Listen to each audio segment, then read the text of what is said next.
আমি তার সকল চিকিৎসার দায়ভার গ্রহণ করব বলে তার পরিবারকে নিশ্চয়তা দিতে চাই এবং ইনশাআল্লাহ দ্রুততম সময়ে তাকে ঢাকায় নিয়ে উন্নত চিকিৎসার ব্যবস্থা করব ইনশাআল্লাহ।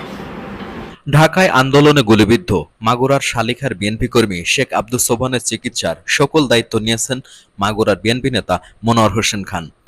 আজ দুপুর 1টা 30-এ মনোয়ার হোসেন খানের পক্ষে মাগুরা পৌর বিএনপির আহ্বায়ক মাসুদ হাসান খান ও মাগুরা জেলা ছাত্র দলের সদ্য সাবেক সভাপতি আব্দুর রহিম মাগুরা সদর হাসপাতালে উপস্থিত হয়ে আব্দুস সোবহানের চিকিৎসার খোঁজখবর নেন।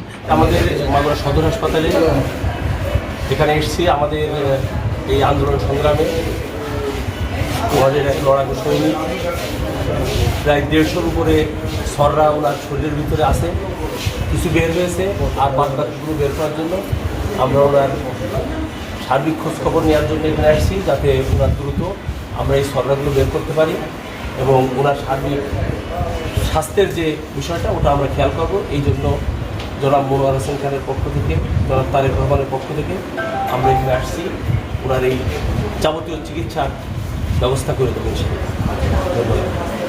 মাগুরা সদর হাসপাতালে যে রোগীর পাশে বসে আছে আব্দুস সোবহান ভাই, তিনি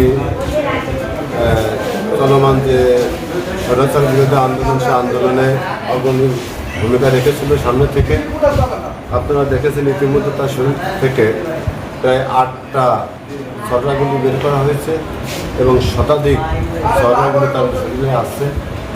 আমাদের দেশ নায়ক তারেক রহমানের দিক নির্দেশনায় এবং মাগুরা 1 আসনে যে ধানের শীষের নমিনি ছিলেন মনোয়ার হোসেন খান, তার নির্দেশনায় আমরা সোবহান ভাইয়ের চিকিৎসার বিষয়ে আমরা এখানে এসেছি এবং তার শরীরে যে গুলিগুলো আছে এখন সেগুলো আমরা বের করা এবং তার পরিবারের খোঁজখবর নেওয়ার জন্য এবং সোবহান ভাইয়ের উন্নত চিকিৎসার জন্য আমরা সার্বিক ব্যবস্থা করব এবং তার পরিবারের পাশে থেকে আমরা যদি এর থেকে আরও ভালো উন্নত মানের চিকিৎসা দরকার আমরা তাও পারব।